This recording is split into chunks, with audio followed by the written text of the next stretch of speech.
अस्सलाम वालेकुम नाज़रीन, मैं हूं आपका मेज़बान खालिद शमील और आप देख रहे हैं प्रोग्राम सवाल से आगे। और आज एक बार फिर सवाल जिस पे बात होगी वो है सुप्रीम कोर्ट ऑफ पाकिस्तान ने एक तारीखी केस जिसमें फुल कोर्ट तमाम जजेस इसमें शामिल थे फैसला सुना दिया है। इसके 3 हिस्से हैं और बड़ा टेक्निकल डिसीजन है। जितना ही केस ये पेचीदा नज़र आ रहा था उतना ही डिसीजंस भी काफ़ी कॉम्प्लिकेटेड नज़र आ रहा है, लेकिन इसमें 3 हिस्से हैं। एक हिस्से में 10 मुअज़्ज़िज़ जज साहबान ने जो है कि इस कानून के तहत 3 रुकनी जो जजेस की कमेटी तश्कील दी गई है, जो बेंचेस तश्कील देगी, उसको जो है कि वो इंडोर्स किया है। जबकि दूसरा एक शिक, इसमें 5वीं जो शिक थी उसका सब सेक्शन 1 है, जिसमें यह कहा गया है कि 30 दिन के अंदर अपील का हक दिया गया 184(3) के तहत जितने भी केसेस अभी फैसले हुए हैं उनमें। और फिर 14 दिन के अंदर बेंच की तश्कील होगी, बड़ा बेंच होगा, जो पहले समाअत हुई उससे बड़ा बेंच होगा, और वो 14 दिन के अंदर उसकी बेंच की तश्कील और समाअत शुरू हो जाएगी। इसको भी 9 मुअज़्ज़िज़ जज साहबान ने इंडोर्स किया, 6 ने इख्तलाफी नोट लिखा इससे। और फिर इसी सेक्शन का सब सेक्शन 2 जिसमें यह कहा गया था कि इस एक्ट का इतलाक माजी पर भी होगा, यानी कि पाकिस्तान के क़याम से लेकर अब तक जितने भी अज खुद नोटिस या 184(3) के तहत जितने भी केसेस समाअत हुई, फैसले हुए, उन सब पे अपील का हक दिया गया था। इसको 8/7 से मुस्तरद किया गया है, यानी माजी से अब इसका इतलाक नहीं होगा। इस सारे कानून के नतीजे में अब मामलात कैसे आगे बढ़ेंगे? 3-4 बड़े अहम सवाल पैदा होते हैं कि क्या एक्ट ऑफ पार्लियामेंट के जरिए 184(3) में जो पहले नजरसानी की बात की गई थी, अब अपील का भी हक दे दिया गया है। क्या एक्ट ऑफ पार्लियामेंट के जरिए पार्लियामेंट का जो पास करदा कॉन्स्टिट्यूशन है, जिसके लिए 2/3 मेजॉरिटी चाहिए होती है, वो तरमीम हो सकती है नहीं हो सकती? इस फैसले के बाद तो लगता है हो सकती है, नंबर 1। नंबर 2, इस फैसले के बाद जो उम्मीदें लगाई हुई थी 184(3) के तहत जितने भी केसेस थे, बड़े हाई प्रोफाइल पॉलिटिकल लीडरशिप के केसेस भी थे, कि उनको अपील का हक मिलेगा और शायद उनकी सजाएं खत्म हो जाएंगी, उनके ऊपर क्या असरात मुरतब होंगे। और इसके साथ साथ जो इस वक्त भी सुप्रीम कोर्ट ऑफ पाकिस्तान में 90 दिन के अंदर इलेक्शन का मामला हो या फौजी अदालतों में सिविलियंस के ट्रायल हो, वो पेंडिंग में थे, क्योंकि सुप्रीम कोर्ट ऑफ पाकिस्तान के इस वक्त तमाम मुअज़्ज़िज़ जज साहबान इस केस के हतमी फैसले का इंतजार कर रहे थे। तो वो फैसले, वो केसेस जो हैं कि कितनी जल्द शुरू हो सकते हैं और पाकिस्तान की सियासत पर क्या असरात मुरतब होंगे, ये बातचीत करेंगे। हमें इम्तियाज सिद्दीकी साहब जो सुप्रीम कोर्ट के सीनियर हैं और इस सारे केस के अंदर वो पेश भी हुए सुप्रीम कोर्ट में, वो ज्वाइन कर रहे हैं। और अमजद शाह साहब जो पाकिस्तान बार कौंसिल के मेंबर भी हैं, वो भी हमारे साथ हैं। दोनों मुअज़्ज़िज़ मेहमानों का बहुत शुक्रिया। सिद्दीकी साहब, आपसे शुरू करते हैं कि आपने बड़े दलाइल भी दिए, बड़ी नोक झोंक भी हुई, तकरार भी हुई आपकी इस तमाम केस के अंदर। इस फैसले को आप किस नजर से देख रहे हैं? देखिए, अब इसके डिटेल रीजनिंग तो आई नहीं है। अब सुप्रीम कोर्ट के जजों ने डिसाइड किया है कि सुप्रीम कोर्ट की जुरिस्डिक्शन जो है वो किस तरीके से पार्लियामेंट्री अफेयर्स के अंदर रेगुलेट होनी है। तो ये यकीनन एक हिस्टोरिक टाइम है और इट डिपेंड्स के किस हद तक वो रेगुलेट होगी, और ये आने वाला वक्त ही बताएगा कि ये एक अच्छा एक्सपीरियंस है या ये अच्छा एक्सपीरियंस साबित नहीं होगा। आप देखिए कि 18th अमेंडमेंट के अंदर सुप्रीम कोर्ट की अंदर एलिवेशन ऑफ जजेस के अंदर कॉन्स्टिट्यूशन के अंदर चेंजेस लाई गई थी, और पहला प्रोसेस चेंज होने के बाद एक सुप्रीम जुडिशियल कमीशन का कॉन्सेप्ट लाया गया और उसके अंदर सुप्रीम कोर्ट और रिस्पेक्टिव हाई कोर्ट्स के जजों को शामिल किया गया। लेकिन वो एक्सपीरियंस को इतना अच्छा साबित नहीं हुआ। हालांकि कॉलेजियम के जरिए उम्मीद यही की जा रही थी पार्लियामेंट की तरफ से, और कॉन्स्टिट्यूशन अमेंडमेंट जिन्होंने प्रपोज की कि ये सवाबदीदी इख्तियार जो पहले चीफ जस्टिस प्रोविंस और सुप्रीम कोर्ट का और प्रेसिडेंट होगा, इसको अमेंड करके कॉलेजियम का कॉन्सेप्ट बेहतर साबित होगा। लेकिन एविडेंस ने शो किया कि ये अच्छा एक्सपीरियंस नहीं। तो आई होप कि ये एक्सपीरियंस अच्छा हो, लेकिन मुझे उम्मीद नहीं है कि ये अच्छा एक्सपीरियंस साबित होगा इस तरह अपनी जुरिस्डिक्शन को पार्लियामेंट से रेगुलेट करवाना। बाकी देखते हैं, वक्त आने के बाकी पता नुकात लगेगा पे बात क्या करते हैं। होता है। शाह साहब, आपका ये जो नुक्ता नज़र सिद्दीकी साहब ने भी कहा कि पार्लियामेंट के जरिए जो सुप्रीम कोर्ट के रूल्स ऑफ बिजनेस को रेगुलेट करना जो है कि ये इंटरफेरेंस के मुतरादिफ होगा, लेकिन अलाउ किया है, सुप्रीम कोर्ट ने खुद अलाउ किया है। आप इसको किस नज़र से देखते हैं? मैं इसको ये समझता हूं कि ये इंतहाई खुशाइंद है और सुप्रीम कोर्ट ने आज तय कर दिया है कि पार्लियामान सुप्रीम है और वो कोई भी लेजिस्लेशन जो आईनी फ्रेमवर्क के अंदर हो कर सकते हैं। आर्टिकल 191 के तहत जो जिसमें सुप्रीम कोर्ट जो रूल्स अपने लिए बनाएगी तो उसके लिए आइन और कानून दोनों को मद्देनजर रख के बनाने होंगे और ये बेहतर है कि 3 लोग जो बेंचेस बनाएंगे। तो मैं समझता हूं कि सुप्रीम कोर्ट की आजादी जो है वो ज्यादा बेहतर होगी। अदलिया की आजादी के हवाले से हम बेहतर महसूस करेंगे, क्योंकि एक शख्स जब ये सब कुछ करता था तो हमारे मुल्क की बदनसीबी ये है कि ये काम उस एक शख्स से पीछे बैठे हुए लोग कराया करते थे, जिसे हम कहते हैं एस्टैब्लिशमेंट के कंट्रोल में आ जाती थी पूरी जुडिशरी, अपनी मर्जी के बेंचेस बनाए जाते थे। अब थोड़ा सा फर्क पड़ जाएगा। इसी तरह 184(3) का जो फैसले हैं उनके खिलाफ राइट ऑफ अपील, ये बहुत जरूरी था, दिया गया। और रिव्यू जो हम फाइल करते थे तो सेम काउंसिल जो था वो ही उसको फाइल कर सकता था। ये एक लोगों के लिए, आम लोगों के लिए सहूलत होगी। हर जो केस नया आएगा वो विद इन 14 डेज जो है उसको उसको फिक्स करना होगा। ये भी बहुत एक अच्छी चीज आ गई है। अब रह गया कि रीट्रोस्पेक्टिव इफेक्ट, उन्होंने इसको मेजॉरिटी के साथ एक राइट ऑफ अपील जो शुरू से दिया गया था उसको सुप्रीम कोर्ट ने स्ट्रक डाउन कर दिया मेजॉरिटी अपने फैसले के साथ। तो बहरहाल ओवरऑल मैं समझता हूं कि हमारे मुल्क की तारीख में ये एक अच्छा फैसले के तौर पे देखा जाएगा इस फैसले को। और ये प्रैक्टिस एंड प्रोसीजर बिल जिसके लिए लीगल फ्रेटर्निटी की एक लंबी जद्दोजहद है, मैं समझता हूं कि आज हमारी वो बहुत बड़ी जीत है। अच्छा, एक सवाल और ये पैदा होता है कि अगर फर्ज करें कि नई पार्लियामेंट बनती है और वो ये पार्लियामेंट ये फैसला कर लेती है कि चीफ जस्टिस के साथ जूनियर तरीन जो 2 जजेस होंगे या 3 जजेस होते हैं या उसको 5 तक ले जाते हैं, अगर वो कानून एक ऐसा बना देते हैं, क्या फिर भी काबिल कबूल होगा?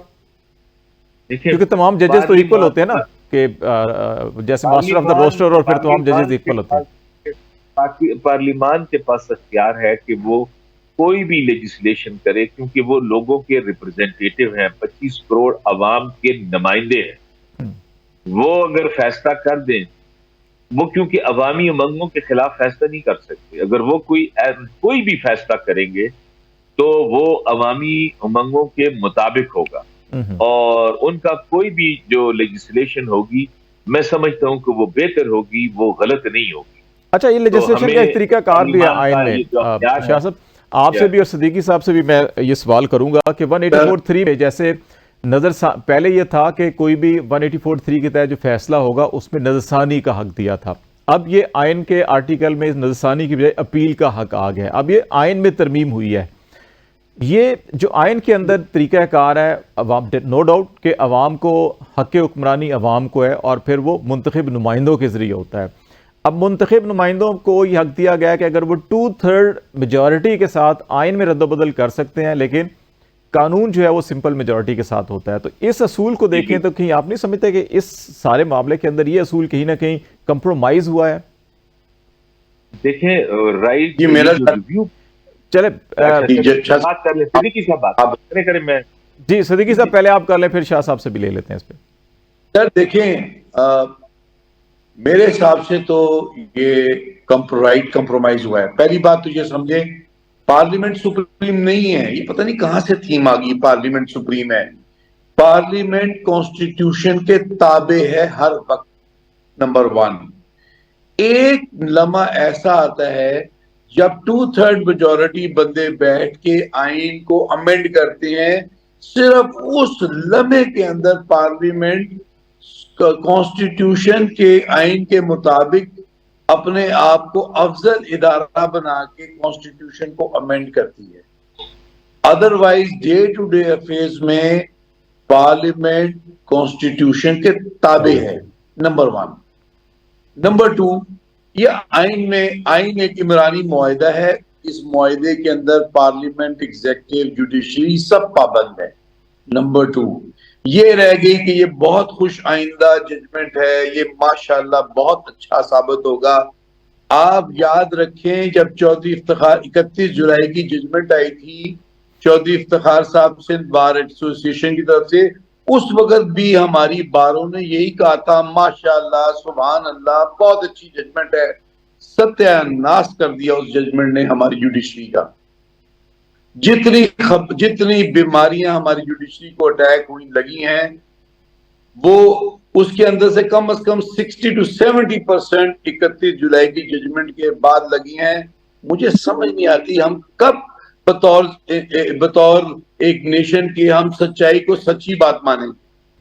जो हैविक प्ले कर दिया है चौधरी इफ्तिखार और उसके साथ जो उसके हम ख्याल जजेस थे, जिन्होंने खुद पीसीओ दर पीसीओ पे वोट दिए थे, उन्होंने अपने आप को माफ करके और पाकिस्तान के बेशुमार जजों को जिन्होंने कभी मिलिट्री डिक्टेटर के साथ खड़े नहीं हुए थे उनको फारिग किए। कब हम तब समझेंगे ये जजमेंटें? अगर तरीके से हम पजीराई करते रहेंगे जजमेंटों की, जो इस वक्त इक्तदार में हम उसके साथ मिल जाए और कहें कि वाह वाह सुभान अल्लाह बहुत अच्छी चीज है, इससे मुल्क की तकदीरें नहीं बनेंगी। नंबर 1। नंबर 2, ये पार्लियामेंट बहुत मुकद्दस इदारा है, लेकिन क्या ये हकीकत नहीं है कि पार्लियामेंट के अंदर जो इस वक्त हालिया माजी के अंदर हमने पार्लियामेंट के अंदर शख्सी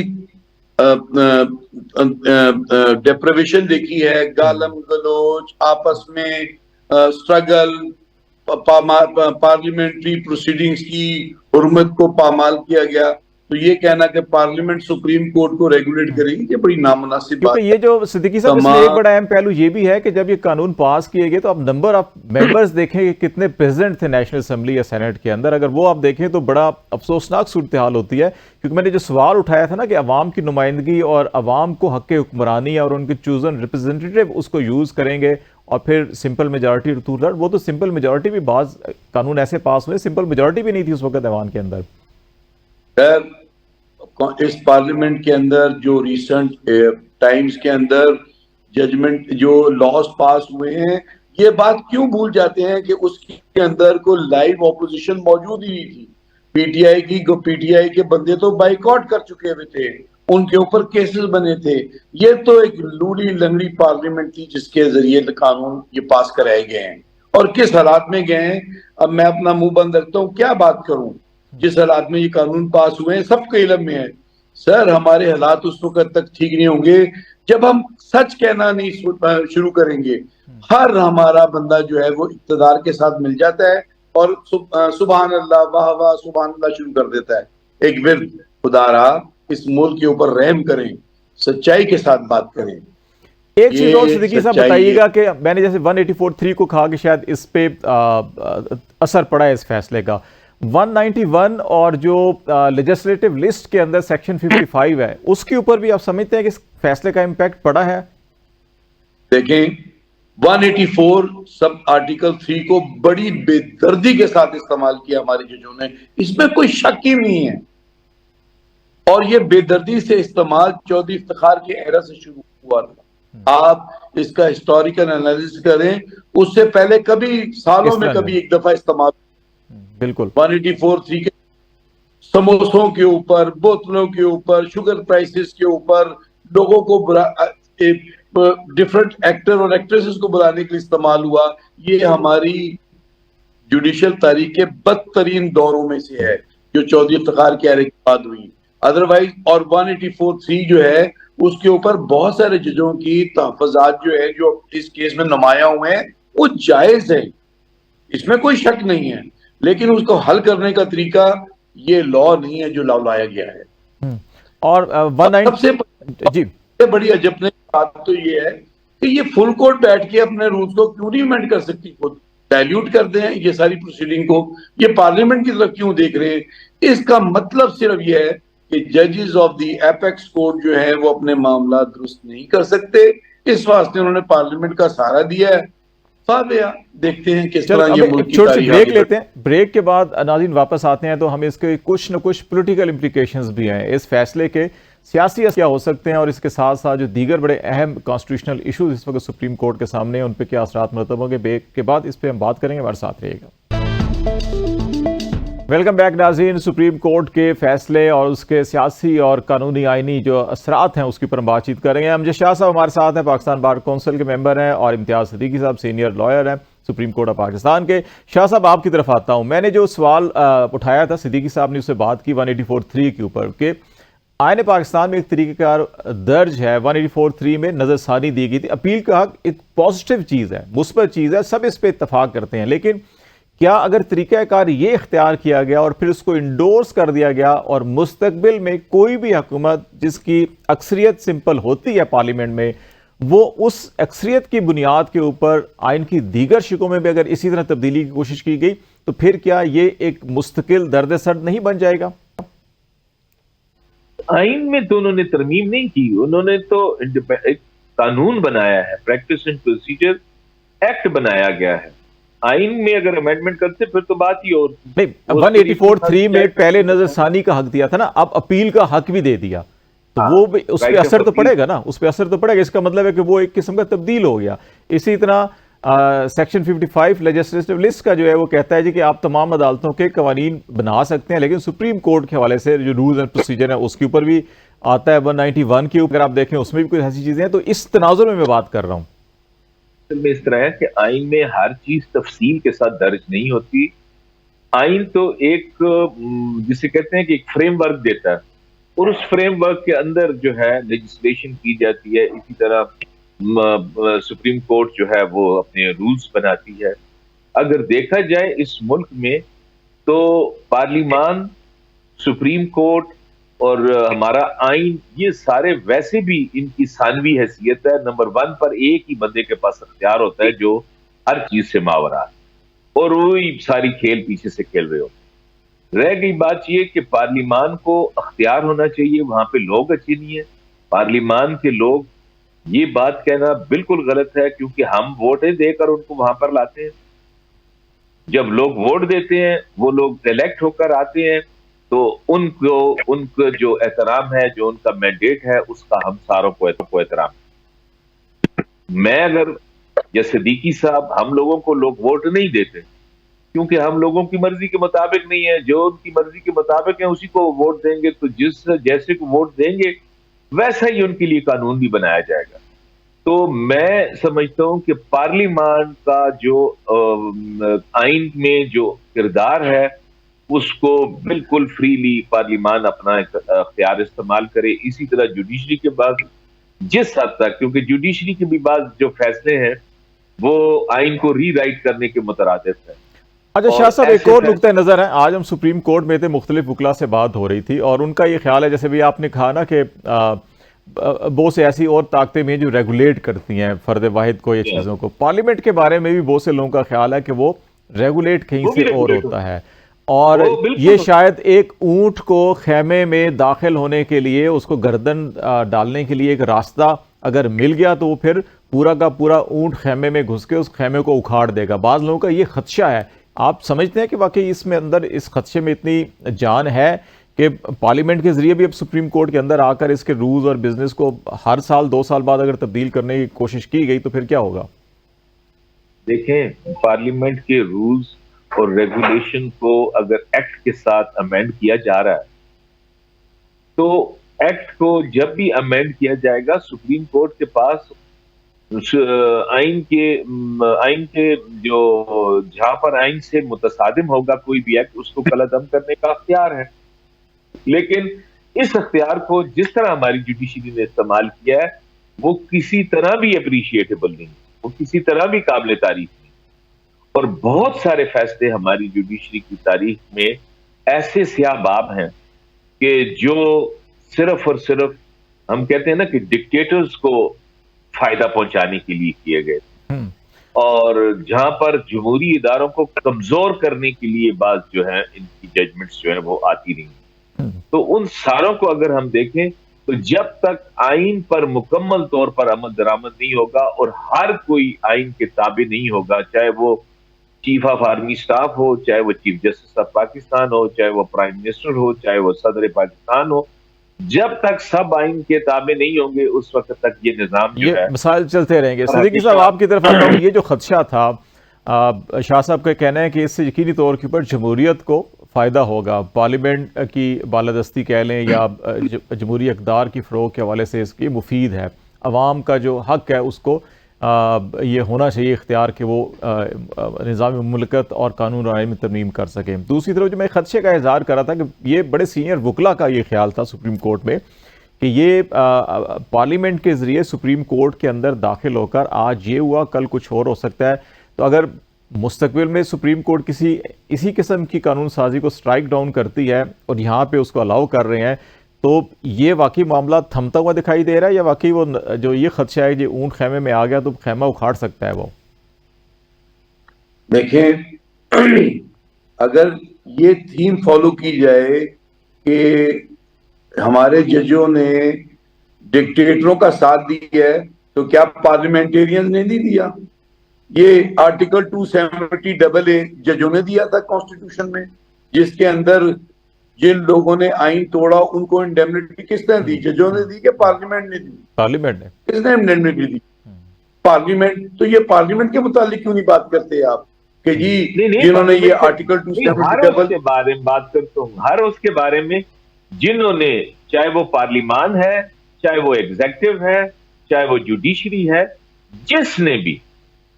जिसने भी किसी डिक्टेटर को सिर्फ फायदा लेने के लिए, अपना थोड़ा सा फायदा लेने के लिए सपोर्ट किया, उसको कंडेम करते हैं।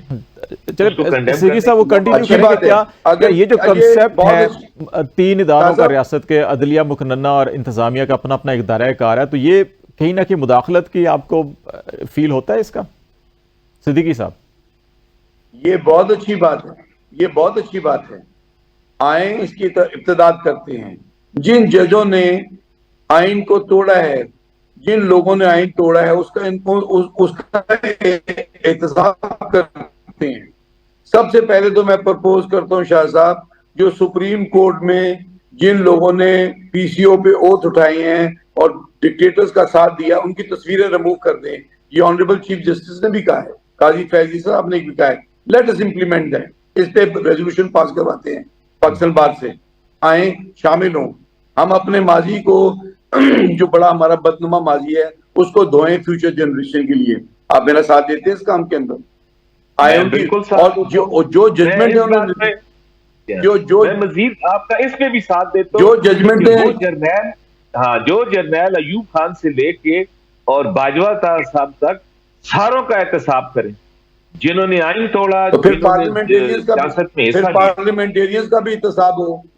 पार्लियामेंटेरियंस जिन्होंने जरूर होना चाहिए, क्यों ना हो। तो सर ये इस तरह थमेगी नहीं सर, ये फिलोसॉफिकल बातें हैं। फिर तो कोई भी नहीं बचेगा। आपके तमाम पार्लियामेंट्स ने जितने भी आईनी तरमीम की गई थी उसमें ज़िया-उल-हक साहब का दौर चाहे हो, चाहे मुशर्रफ साहब का दौर हो, चाहे उनकी इमरजेंसी हो, सबको इंडोर्स तो पार्लियामेंट ने किया। वो तो सारे के सारे लोग, फिर तो बचेगा ही कोई नहीं। सर मुस्बत बात यह है कि आए हम अपने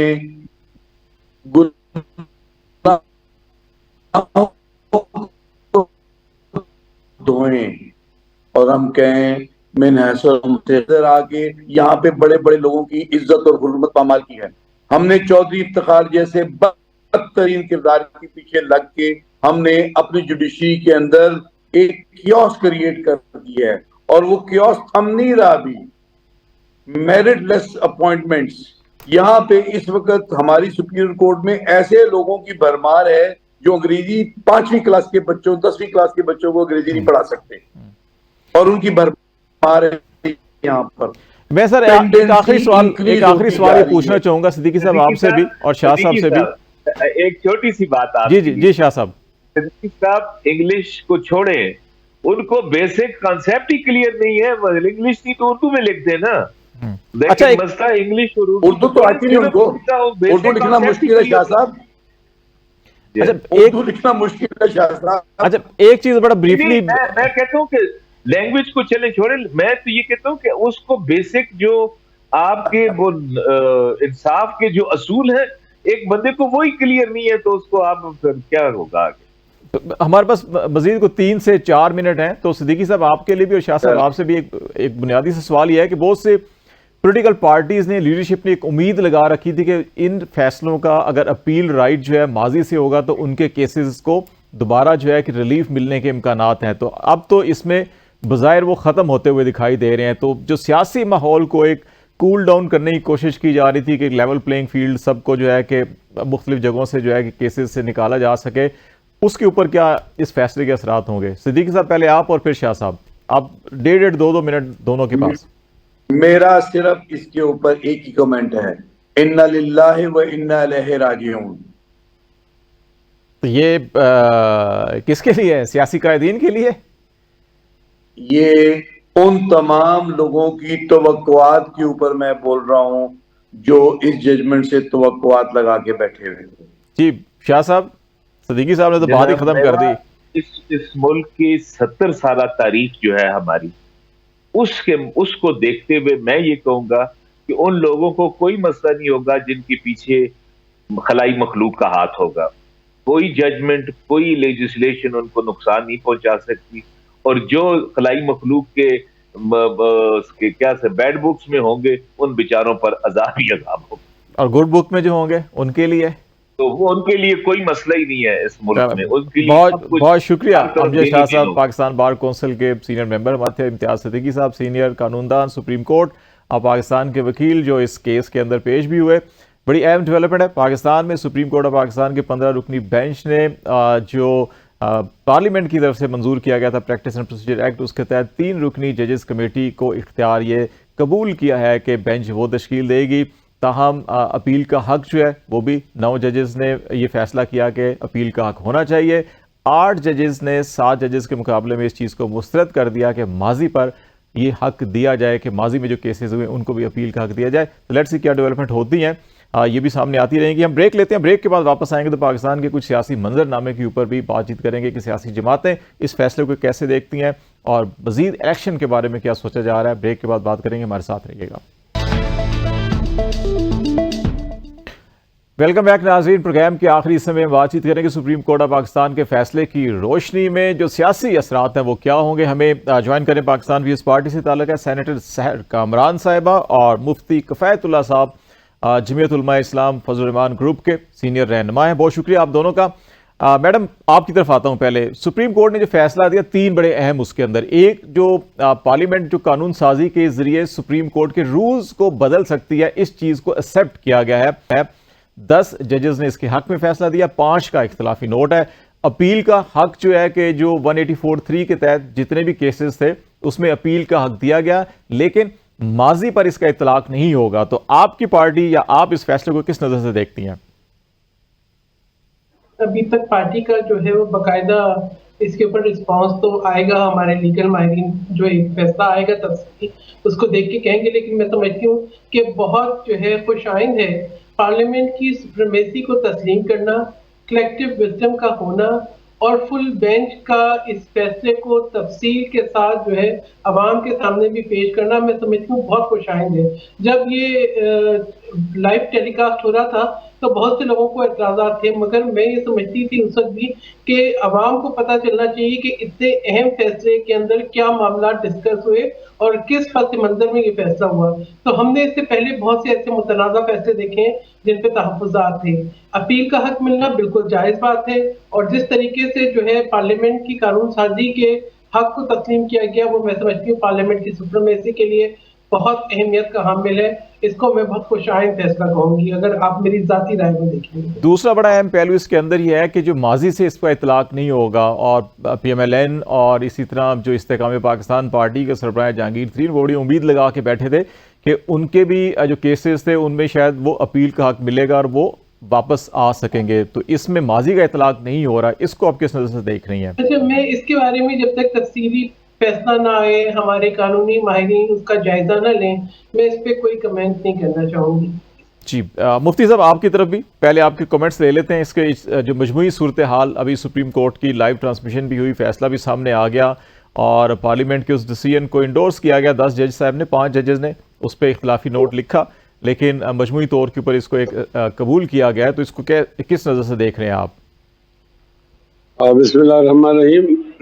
मैं इस फैसले को तारीख साज फैसला कहता हूँ कि आमतौर पर ये तासुर था 76 सालों से कि सुप्रीम कोर्ट वाले पार्लियामेंट की सुप्रीमेसी को कबूल नहीं करते। अगर जो वो ब्लैक एंड वाइट में लिख भी देते हैं लेकिन इसको कबूल नहीं करते, कह भी देते हैं। लेकिन इस फैसले ने बता दिया कि नहीं, पार्लियामेंट ने पार्लियामेंट की सुप्रीमेसी को कबूल कर दिया गया और उसका ये हक तस्लीम कर लिया गया कि अगर वो सुप्रीम कोर्ट के लिए बनाता है तो ये उनका हक है। अलबत्ता जो उसका दूसरा जुज है कि साबित पर इसका इतलाक नहीं होगा, ये जरा माहले नजर है। ये चूंकि अभी अभी फैसला आया है तो हमारी पार्टी की तरफ से इस पर एक जामी रिपोर्ट तो आएगी और मौक़िफ़ आएगा। तो मैं जो अपनी ज़ाती तौर पर समझता हूँ वो ये कि ये कतगन नहीं होनी चाहिए थी। अगर वो आज की बात ठीक है तो कल की भी ठीक होनी चाहिए थी। और वो जो ताहयात किस्म की नाअहली है, जैसे मियाँ नवाज शरीफ मुतासर हो रहे हैं या जहांगीर तरीन, और उनको भी ये सहूलत देना चाहिए था। मेरी फिलहाल तो ये राय है और जैसे पार्टी का मौक़िफ़ सामने आएगा मैं बता दूंगा इंशाअल्लाह। अच्छा, ये बताएगा कि अमूमी तासुर ये भी था लीगल कम्युनिटी के अंदर, फिटेलिटी, जब हम सुप्रीम कोर्ट में मुख्तलिफ वकला से बात भी कर रहे थे, उनका ये ख्याल था कि इस कानून साजी के जरिए शायद आइन का आर्टिकल 184(3) है या 191 है या लेजिस्लेटिव लिस्ट की सेक्शन 55 है, उसके अंदर एक किस्म की तरमीम की इजाज़त दे दी है सुप्रीम कोर्ट ने। और बफर्ज महाल कल कोई और हुकूमत होती है जिसकी अक्सरियत होती है पार्लियामेंट के अंदर, वो भी इसी किस्म की एक्ट ऑफ पार्लियामेंट के जरिए ऐसे कवानीन बनाए जिसकी नतीजे में आइन की शिकें मुतासिर होती हों, तो क्या उससे कोई मसाइल पैदा नहीं होंगे? आपका इस दोनों का मतलब इस पर क्या नुक्ता नज़र होगा? पहले मुफ्ती साहब बात कर लें, फिर मैडम सैर आपसे हम कर लेते हैं। मेरी राय तो ये है कि ऐसा नहीं होगा, इसलिए कि आइन सबसे बालादस्त है, उसकी कोई शिक या ज़ैदी शिक वो मुतासिर नहीं होगी। लेकिन अगर कोई बात आ जाती है सामने तो उस वक्त सुप्रीम कोर्ट उसकी रहनुमाई करेगी। अभी तक जितना प्रोसीजर हमने पढ़ा है और ये आइन की शिकें वो उससे मुतासिर नहीं हो रही। लेकिन ऐसा कानून अगर बना दिया जाता है कि उससे आइन मुतासर होता है तो वो मुतासर करने वाली शिक जो होती है वो मनसूख हो जाती है, आइन अपनी जगह पे बाहर रहता है। लेकिन इसके अंदर आप ये देखें ना, 184(3) में पहले आइन पाकिस्तान ये कहता था कि आज खुद नोटिस या 184(3) की जो पिटीशन होगी उसमें जो भी फैसला होगा उसके ऊपर नजरसानी का हक दिया था, अब ये अपील का हक मिल गया है। तो ये एक तब्दीली हुई है इस शिक के अंदर, इस एक्ट ऑफ पार्लियामेंट के जरिए। तो इसमें बज़ाहिर नजर तो ये आ रहा है कि आइन में इसमें रद्द-बदल हुआ है। ये ठीक है, लेकिन इस वक्त तो एक आईनी बहरान मौजूद है, असेंबली मौजूद नहीं है। तो कुछ चीजें आप बर्दाश्त करेंगे अगली असेंबली तक, असेंबली उसके अंदर फिर उसके मुताबिक तरमीम कर लेगी तो ये मसला भी हल हो जाएगा। लेकिन जब तक असेंबली नहीं आती वजूद में तो इसको इस तरह लिया जाएगा कि आइन की जो शिक है वो तो मुतासिर नहीं हुई, अलबत्ता मजीद वजाहत के लिए तरमीम की जरूरत होगी। सैर कामरान साहब, आपसे भी यही मेरा सवाल है कि क्या अगर कल कोई नई पार्लियामेंट होती है, नई हुकूमत होती है और वो भी इसी तरह से एक्ट ऑफ पार्लियामेंट से ऐसे रूल्स और प्रोसीजर्स में कोई तरमीम करती है जिसके नतीजे में आइन का जो स्ट्रक्चर है या कोई शिकें हैं वो मुतासिर हों, जैसे ये 184(3) की हुई है, तो फिर क्या मसाइल मजीद आगे नहीं बढ़ेंगे कि अब तो फुल कोर्ट इंडोर्स कर रही है ऐसी चीज़ों को? देखिए, पहले तो हमें ये देखना होगा कि जो इससे पहले जो एक फर्द वाहिद की डिक्टेटरशिप के जरिए जो फैसले हुए उसका मुल्क को कितना नुकसान हुआ। बाज़ फैसले तो ऐसे थे कि जिसपे हम ये कहें कि अवाम भी मुतासर हुई और मुल्क भी मुतासर हुआ और माशी तौर पर भी मुतासर हुआ। जैसे रेपो रेट का फैसला था, ठीक है, जैसे नुसरत हवा गिराने का फैसला था, जैसे इससे पहले बहुत से ऐसे फैसले थे जिसमें अपील का हक नहीं था। अब आप जो बात कर रहे हैं, देखिए आइन के अंदर कोई तरमीम करने का एक पूरा एक अमल होता है जिसके अंदर 2 ऐवान है। दोनों ऐवानों के अंदर रिप्रेजेंटेशन जो है वो सबकी होती है। और अगर आप ये देखें कि सेनेट है, उसके अंदर तमाम सूबों की जो है एक मसावी उनकी जो है इक्वल रिप्रेजेंटेशन होती है। तो मैं समझती हूँ कि एक हाउस से कानून का पास होना, फिर दूसरे हाउस से कानून का पास होना, पार्लियामेंट्री कमेटीज के पास जाना, एक पूरा अमल है जिसके अंदर जो है बहुत सारे पहलुओं का जायजा लिया जाता है और ये देखा जाता है कि जो लेजिस्लेशन हो वो बहुत केयरफुली और बहुत जो है एक बेहतर विजडम के साथ हो। दूसरी चीज ये है कि जो तशरीह है उसका हक जो है वो अभी भी सुप्रीम कोर्ट के पास है। तो अगर कोई ऐसा वक्त आया तो उसकी तशरीह जो है वो हो सकेगी, लेकिन ऐसा नहीं होगा कि इससे पहले कि आइन को जो है रीराइट जो है सुप्रीम कोर्ट करे, जिसके नुकसान पाकिस्तान ने जो है इससे पहले देखे हैं। ऐसे फैसले आ जाए कि आप किसी भी मुल्क के जो है वजीर आजम को या किसी अहम शख्सियत को जो है आप फांसी के उस पे ले जाए, फैसला दे दें और उसके ऊपर जो है कोई अपील ना हो। ऐसा वक्त ना आए जहां पे आप जो है ऐसे फैसले कर दें जिसमें मुल्क की मईशत को नाकाबिल तलाफी नुकसान हो। ऐसे फैसले ना आए कि आप अपनी मर्जी से किसी को जो है वो सादिक और अमीन के सर्टिफिकेट दे दें और किसी को जो है मतलब ये मैं समझती हूँ कि मुल्क के इंतजामी मामला के अंदर, मुल्क के सियासी मामला के अंदर, मुल्क के वो जो मुदाखलत थी ना वो बहुत नुकसानदेह थी। अब अगर एक सुओ मोटो के लिए भी आपके पास 3 मेंबर्स बनेगा, वो डिसाइड करेगा, तो मैं समझती हूँ कि वो तो बैठेंगे तो जजेस ना, पार्लियामान के मेंबर्स तो नहीं बैठेंगे। अगर आप ये समझते हैं कि वो जजेस जो है 3 बैठ के एक अच्छा फैसला नहीं कर सकते और उसके बाद जो बेंच बनेगा वो अच्छा फैसला नहीं कर सकता और उसके बाद जो अपील का हक है वो दुरुस्त नहीं होगा, तो मैं तो समझती हूँ फिर तो आप पूरी जो एक जस्टिस सिस्टम है उसी में सवाल उठा रहे हैं। तो मेरे नजदीक तो ये बड़ा खुशाइन फैसला है और मैं समझती हूँ कि law will prevail, justice will prevail और बेहतर फैसले हो सकेंगे। और ये बहुत एक अहम फैसला और साबिक सदर मुमलिकत आसिफ अली जरदारी ने किया था जब उन्होंने अपनी पावर्स पार्लियामान को दी थी, जो कि एक ऐसा कदम था जिसने आइन को बहाल किया। और आज एक तारीखी फैसला जो है इस फुल बेंच ने किया है, जिसके अंदर जो है वो पूरे एक शख्स वाहिद से जो है पावर्स लेके पूरे जो है वो उन्होंने तमाम सुप्रीम कोर्ट को एक और बड़ा अहम मामला जो है वो सियासत से भी जुड़ा हुआ है और सुप्रीम कोर्ट के साथ भी। इसमें 2 बड़े अहम केसेस अभी विद इन अ वीक हो सकता है उसकी फिक्सेशन हो जाए, डेट सामने आ जाए, जिसमें एक 90 दिन में इलेक्शन के हवाले से पिटीशंस फाइल हुई है सुप्रीम कोर्ट में। इसी फैसले का इंतजार किया जा रहा था कि फैसला हो जाए तो फिर बेंच बनेंगे या जो भी फैसला होगा। और दूसरा जो है वो मिलिट्री कोर्ट्स में सिविलियंस के ट्रायल के हवाले से है। आप क्या समझते हैं कि इसमें जिस तरह से ये बिल्कुल ओपन कोर्ट में हुआ, लाइव दिखाया गया, चीफ जस्टिस साहब ने कहा कि मजीद भी हम इसमें केसेस की कुछ ऐसी सिस्टम बनाएंगे कि वो लाइव हो, ये लाइव होने चाहिए, नहीं होने चाहिए? और दूसरा कि 90 दिन के इलेक्शन के हवाले से और इन दोनों केसेस के हवाले से आप क्या समझते हैं कि अब तो 90 दिन का पीरियड तो गुजर गया, लेकिन सुप्रीम कोर्ट को क्या स्टैंस लेना चाहिए इस पे? इससे आप मुझसे पूछ रहे हैं? जी आपसे, फिर यही सवाल मुफ्ती साहब से होगा। देखिए, पहली बात ये है कि इसके ऊपर तो पीपल्स पार्टी के अंदर एक एब्सोल्यूट क्लैरिटी है कि इंतखाबात जो है वो बरवक्त होने चाहिए और आईनी मुद्दत के अंदर होने चाहिए। आइन का दिफा जो है वो बहुत जरूरी है। पीपल्स पार्टी आइन की खालिक भी है और आइन की मुहाफिज भी है। और हम भी समझते हैं कि जो ताखीर है इलेक्शंस के अंदर, ये मुल्क के लिए बहुत नुकसानदेह है।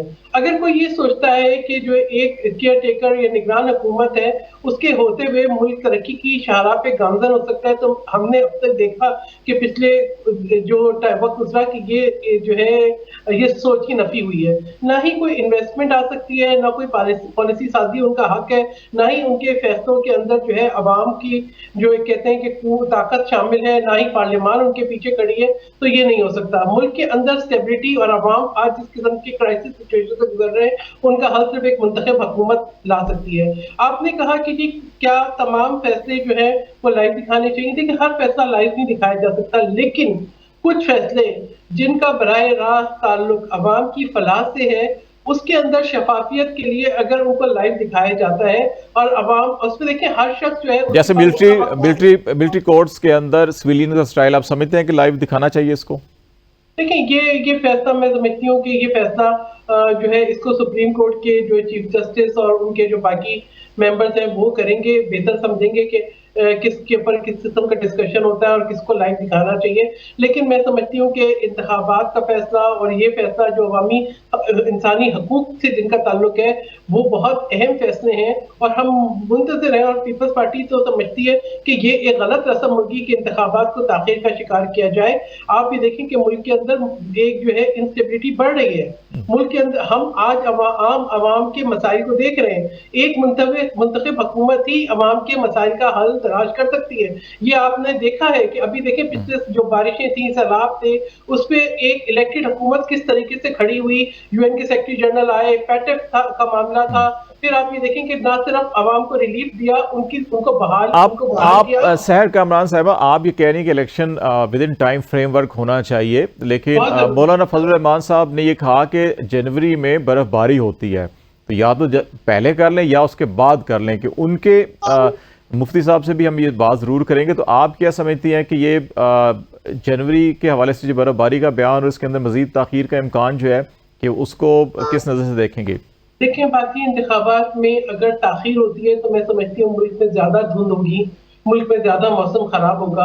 और सिर्फ जो है ना, मैं समझती हूँ कि हमें इलेक्शन तो हो जाने चाहिए थे बर वक्त नवंबर में जो तारीख थी, ठीक है, विद इन 90 डेज, ठीक है। हम तो चाहते थे 60 दिन में हो। बहरहाल ये क्योंकि इसी सोच में कि जी अगर ये इलेक्शन कमीशन को कुछ वक्त चाहिए तैयारी में तो चले 90 दिन में हो जाए। लेकिन अब अगर ये कहेंगे जी अब जनवरी में जो है वो बर्फबारी होती है और फरवरी में जो है कुछ और होता है और मार्च में धूप निकलती है और फिर कभी खजां का मौसम होता है, नहीं।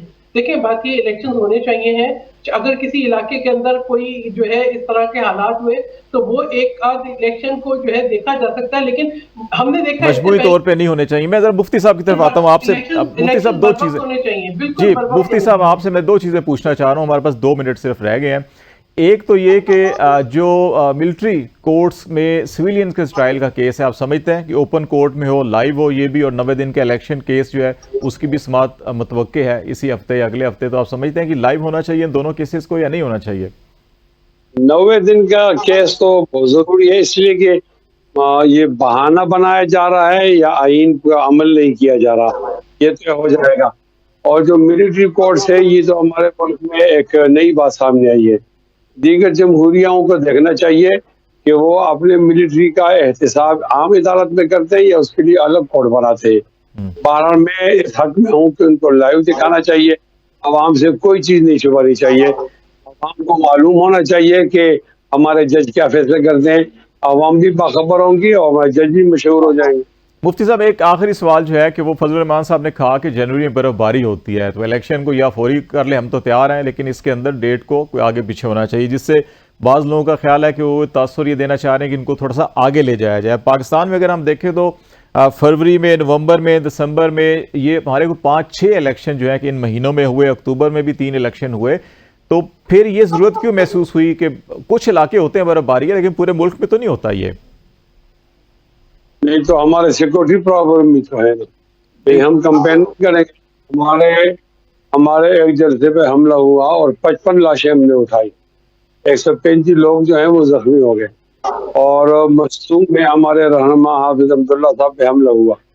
अब क्या लोग जमीयत उलमा इस्लाम को माइनस करके इलेक्शन करेंगे? देखिए मुफ्ती साहब, 2007-8 में पीपल्स पार्टी की मोहतरमा बेनज़ीर भुट्टो जो है वो शहीद हो गई थी पिंडी में 2007 में, और उस वक्त 40 दिन इलेक्शन लेट हुए थे, और बड़ा उस पर भी तनकीद की जा रही थी जी कि शायद जनरल मुशर्रफ साहब जो है कि इलेक्शन से भागने हैं, और हालात 2013 में भी इतने अच्छे नहीं थे, लेकिन इलेक्शन तो हुए थे। नहीं, आप इस हालत पे क्यास नहीं कर सकते। बीबी मोहतरमा की जो शहादत थी वो तो एक मखसूस अंदाज से था, यानी वो हर जगह वो माहौल नहीं था। यहाँ तो आप देखिए क्या हुआ था। नहीं, ऐसा नहीं था कि लाहौर के अंदर बीबी को मारा जा रहा है, और ऐसा नहीं था कोटा के भी मारा जा रहा है।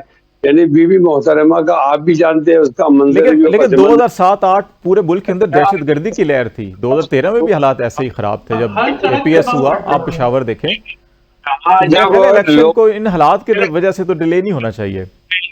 माफ कर दें, इन लोगों को अगर ये एहसास हो कि मैं गैर महफूज हूं तो निकलेंगे किस तरह? चलो। और पार्टी को ये एहसास हो कि मैं सिक्योरिटी तो अव्वल है, उसके बाद इलेक्शन होंगे ना। चलो। सिक्योरिटी का ताल्लुक होता है मुल्क की सालिनियत के साथ। बहुत अगर शुक्रिया। आप- मतलब कि अमन अमान होना चाहिए, सिक्योरिटी फराम होनी चाहिए, आज़ादाना माहौल जिसके अंदर इलेक्शन हो। मुफ्ती कफायतुल्लाह साहब JUI से और सेंट्रल शहर कामरान हमारे साथ पीपल्स पार्टी से थी। बहुत शुक्रिया। आज तक के लिए इतना ही। खालिद जमील को इजाज़त दीजिए। अल्लाह हाफिज़।